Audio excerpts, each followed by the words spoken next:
সালে সাচার কমিটির রিপোর্ট বলছে ওয়াকফ বোর্ডের হাতে যে পরিমাণ সম্পত্তি আছে সেটাকে যদি ঠিকঠাকভাবে ইউটিলাইজ করা যায়, ঠিকঠাকভাবে ব্যবহার করা যায়, তাহলে সেখান থেকে কত রেভিনিউ জেনারেট হতে পারে জানেন? কত টাকা উপার্জন হতে পারে জানেন?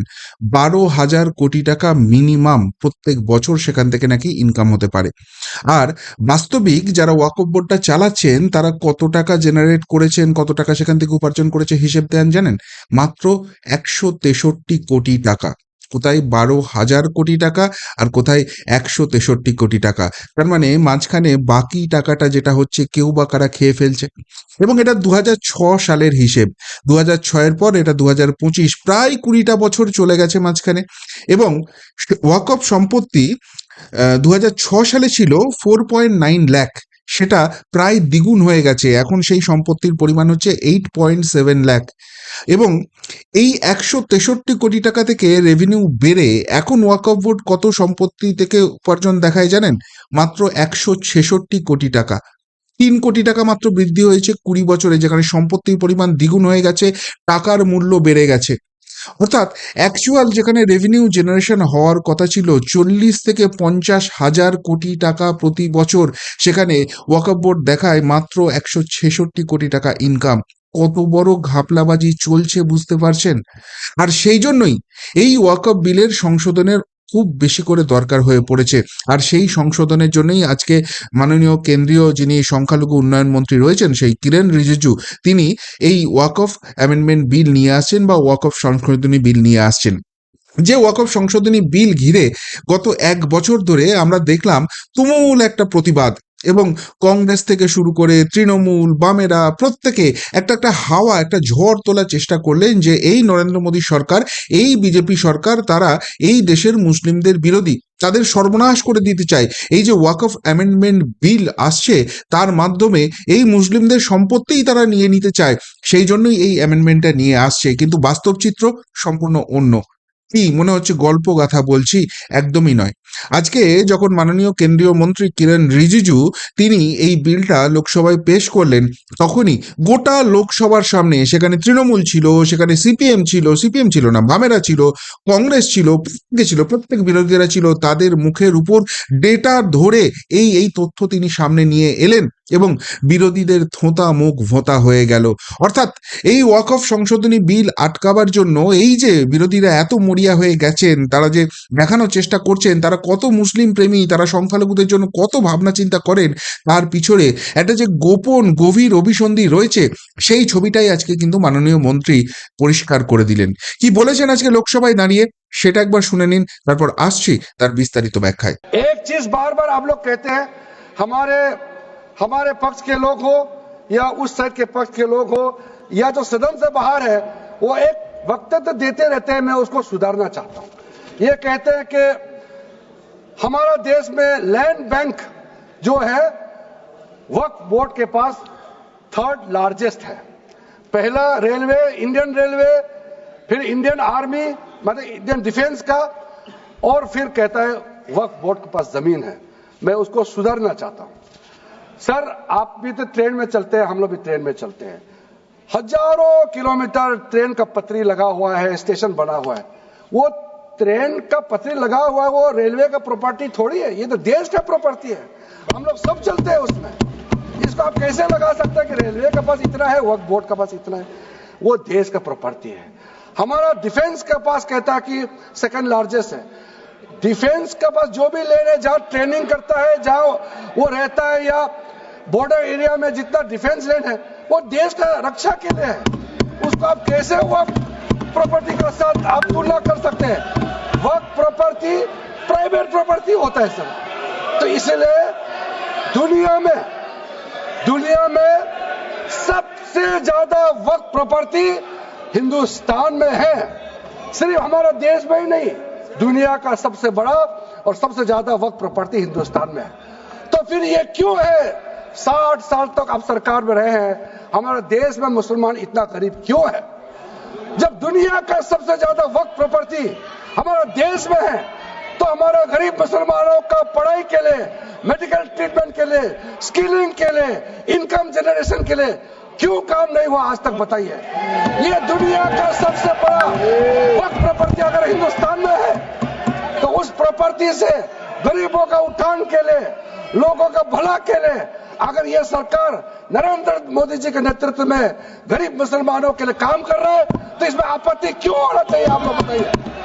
इसलिए सर इसको धर्म जाति से बाहर उतर करके सबको सीधा सीधा अपना दिल से पूछ करके आप सोच के देखिए कि आप जो लोग आज इस बिल को विरोध कर रहा है, आज 1 साल 2 साल नहीं, सदियों तक हमारा देश उसको याद रखेगा कौन इस बिल को समर्थन कर रहा है, कौन इस बिल को विरोध कर रहा है। आज चंद वोट के लिए, सत्ता के लिए हमारे मुसलमानों को आपने 70 साल से ज्यादा वोट बैंक बना करके गुमराह किया है, कितना और गुमराह करना चाहते हैं। अब हमारा देश में वोट बैंक का राजनीति नहीं चलेगा। इसलिए मैं कहना चाहता हूं, जब हमारा देश में इतना वक्त प्रॉपर्टी है तो इसको हम बेकार में पड़ा रहने नहीं दिया जा सकता है। गरीब मुसलमानों के लिए, आम मुसलमानों के लिए इस्तेमाल करना ही पड़ेगा। उसके लिए आज के ये वक्त संशोधन बिल जरूरत है। अध्यक्ष महोदय जी, हमारे अपने वामसी पोर्टल में, हमारे मंत्रालय के वामसी पोर्टल में हमने रिकॉर्ड देखा है। सचर कमेटी जो आपने बनाया है 2006 में, उन्होंने भी ये बारे में काफी डिटेल में जिक्र किया हुआ है। सर 2006 में 4.9 लाख वर्क प्रॉपर्टी था और उसका इनकम कितना था, मैं बता दूं आंकड़ा सर, आप कहेंगे 4.9 लाख वर्क प्रॉपर्टी में टोटल इनकम था 163 करोड़। कौन खाते थे? 163 करोड़। और आपने 2013 में बदलाव करने के बाद आज इनकम कितना बढ़ा है वो भी मैं बता देता हूं। हो गया 166 करोड़। 3 करोड़ बढ़ा है। कैसे मंजूर कर सकता है हम लोग इस महान सदन में बैठ करके? अगर इतना 10 सालों के बाद भी दुनिया का सबसे ज्यादा प्रॉपर्टी का टोटल इनकम जनरेशन 3 करोड़ बढ़ता है, तो ये हम कभी मंजूर नहीं कर सकता अध्यक्ष महोदय। इसलिए उस समय कहा गया था, मैं अभी का नहीं बता रहा हूं, सचर कमेटी समय में भी कहा गया है कि अगर थोड़ा सा एफिशिएंटली मैनेज करता तो 12,000 करोड़ पर ईयर तो उसी समय जनरेट हो जाना चाहिए था नॉर्मल मार्केट रेट से। और 12,000 करोड़ अगर वो प्रॉपर्टी से रेवेन्यू जनरेशन करता है, कितना लाखों करोड़ों मुसलमानों को फायदा होगा, आप सोच के देखिए। इसलिए सर आप लोग भी, मैं अनुरोध करता हूं कि आप लोग भी वक्त के बारे में जानना था, हमारा वामसी पोर्टल को क्लिक करके आप लोग देखिए। सर आज वो 4.9 लाख से बढ़ करके टोटल वक्फ प्रॉपर्टी बन गया है 8.72 लाख। हमारा देश में वक्फ प्रॉपर्टी बन गया है। और आप कल्पना कीजिए 8.72 लाख प्रॉपर्टी वक्फ का है, उसको अगर हम सही तरीके से मैनेजमेंट करता तो हमारा मुसलमानों का ही नहीं है, देश का तकदीर बदल जाएगा। इतना प्रॉपर्टी हमारे पास। अब समझिए चीज को। শুনলেন বন্ধুরা মাননীয় মন্ত্রী কি বললেন। অর্থাৎ যে তথ্যটা দিয়ে আমি শুরু করেছিলাম, ভাবুন তো যদি সারা বছরে সত্যিই ওয়াকফ সম্পত্তি থেকে 40 থেকে 50 হাজার কোটি টাকার রেভিনিউ জেনারেট করা সম্ভব হয়, এই দেশের মুসলিমরা, বিশেষ করে যারা অর্থনৈতিকভাবে কিছুটা পিছিয়ে আছেন, সেই সব গরিব মুসলমান ভাই বোনেরা, তাদের অর্থনৈতিক অবস্থাটার ঠিক কী ধরনের পরিবর্তন ঘটবে। তাদের ঘরের যারা সন্তানরা রয়েছেন, তাদের শিক্ষা টিক্ষার যে ব্যাপারগুলো রয়েছে, সেই জায়গা থেকে সত্যিই কারোর উপর আর নির্ভর করতে পড়বে।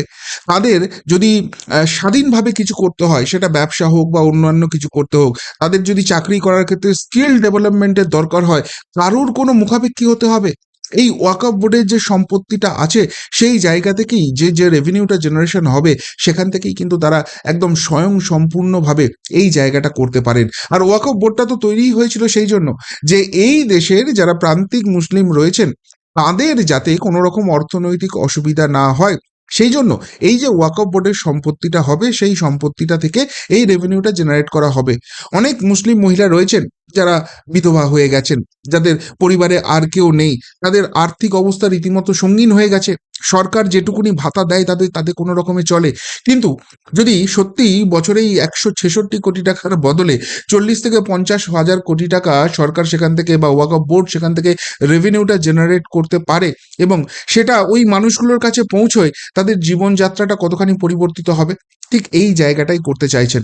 গত 1 বছর ধরে যে ভ্রান্ত প্রচারটা করা হচ্ছে এবং মানুষকে বিভ্রান্ত করার চেষ্টা করা হচ্ছে, বিশেষ করে মুসলিম সমাজকে, যে এই ওয়াকফ অ্যামেন্ডমেন্ট বিল আসছে, এই বিলের এক এবং একমাত্র জায়গা হচ্ছে তোমাদের যে ধর্মীয় জায়গাটা রয়েছে সেই জায়গাটাকে আঘাত করা, তোমাদের যে সম্পত্তিগুলো রয়েছে সেগুলোকে কেড়ে নেওয়া, এমনকি তোমরা যে প্রার্থনা করতে যাও, নামাজ পড়তে যাও, সেই মসজিদের সম্পত্তিগুলো অবধি কেড়ে নেওয়া হবে।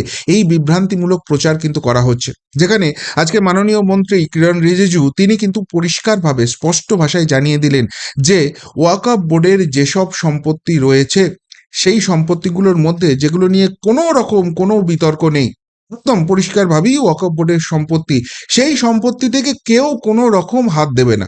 তবে হ্যাঁ, একটা জায়গা আছে যেটা নিয়ে বারবারই কনফ্লিক্ট হয়েছে, সেই কনফ্লিক্টের জায়গাটা হচ্ছে জোর করে ওয়াকফ বোর্ড তাদের ক্ষমতার অপব্যবহার করে বহু মানুষের জমি গ্রাস করে নিয়েছেন এই বলে অভিযোগ উঠেছে। সেইগুলোকে বিচার করে দেখা হবে এবং সত্যিই যদি দেখা যায় যে ওয়াকফ বোর্ডের দাবি একদম সঠিক রয়েছে, তাহলে সেগুলো ওয়াকফ বোর্ডের হাতে তুলে দেওয়া হবে। আর যদি ওয়াকফ বোর্ডকে ব্যবহার করে সেটাকে কেউ যদি নিজের স্বার্থের জন্য এগুলোকে জোর করে হরণ করে থাকে, তাহলে সেই জমিগুলো যে রয়েছে সেই জমিগুলোর ক্ষেত্রে নতুন করে ভাবনা চিন্তা করা হবে এবং বিচার করে দেখা হবে কার দাবিটা সঠিক। এবং এই জায়গাটা সুপ্রিম কোর্টের রায় থেকে কেরালা হাইকোর্ট, এলাহাবাদ হাইকোর্ট, এরকম বিভিন্ন রায় তুলে কিরণ রিজিজু তিনি দেখিয়ে দিলেন যে প্রত্যেক জায়গাতেই একই কথা বলা রয়েছে, এই যে ওয়াকফ বোর্ড এটার সঙ্গে ধর্মের কোনো সম্পর্ক নয়, এটা একটা রেগুলেটরি বোর্ড যারা সম্পত্তি বিষয়ক জিনিসটা দেখবেন এবং সেই জায়গায় যদি সম্পত্তি নিয়ে কারোর কোনো কনফ্লিক্ট হয় তাহলে সেই কনফ্লিক্টের জায়গাটাকে অবশ্যই আদালতের সীমানায় এসে বা সেখানে একটা পর্যবেক্ষকের জায়গা রেখে সেটাকে রেজলিউশন করতে হবে। এটার থেকে ভালো সলিউশন কিছু হতে পারে না। এবং সব থেকে বড় কথা, সেই জিনিস করতে গিয়ে মুসলিম সমাজের যারা নারী রয়েছেন, যারা মহিলা মুসলিম রয়েছেন, তাদেরকেও সেই বোর্ডের অন্তর্ভুক্ত করা হবে। এর আগে দেখুন 3 তালাক বিল যখন নরেন্দ্র মোদী সরকার তুলেছিল, 370 ধারা কাশ্মীর থেকে তুলে দিয়েছিল, তখন বিরোধীরা দাবি করেছিলেন যে এর জন্য নাকি দেশে রক্তগঙ্গা বয়ে যাবে, আগুন জ্বলে যাবে। বাস্তবে কি তাই হয়েছে? আজকে কাশ্মীরে ঠিক কতখানি উন্নয়ন হয়েছে 370 ধারা তুলে দেওয়ার পরে? কাশ্মীর গোটা ভারতবর্ষের সঙ্গে জুড়ে গেছে। 3 তালাক বিল উঠে যাওয়ার ফলে যারা প্রান্তিক মানুষ রয়েছেন, যারা মুসলিম মহিলা রয়েছেন, তাদের সম্মান ঠিক কতখানি বৃদ্ধি হয়েছে। তেমনি এই ওয়াকফ অ্যামেন্ডমেন্ট বিল কিন্তু সেই নারী শক্তির যেটাকে ভারতবর্ষ সব সময় পুজো করে এসছে, সেই নারী শক্তিরই কিন্তু সশক্তিকরণের কথা বলছে এবং সেই জন্যই এই অ্যামেন্ডমেন্ট বিল নিয়ে আসা হচ্ছে।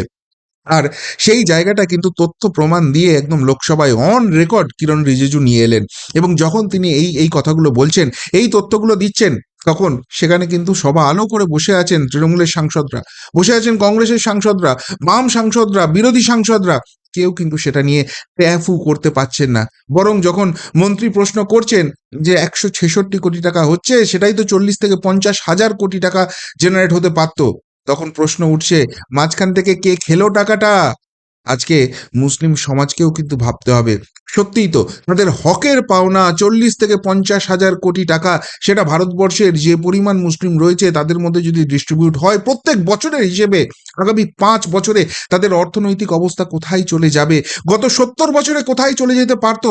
আর সেই টাকাটা তাদের কাছে না পৌঁছে ধর্মীয় সুড়সুড়ি দিয়ে এক শ্রেণীর মানুষ সেটাকে হজম করে নিয়েছেন, খেয়ে নিয়েছেন, আর তাদেরকে শুধুমাত্র রাজনৈতিক ভোট ব্যাংক হিসেবে ব্যবহার করা হচ্ছে আর দেখানো হচ্ছে মুসলিম দরদি আমরা, আমাদের ভোটটা দাও। কিন্তু ভোট ব্যাংকের বাইরে মুসলিম সমাজকে এরা কিছু ভাবেনি, এটাই আজকে বলছেন মন্ত্রী। এটা কি সাধারণ মুসলিমগুলো বুঝতে পারবেন?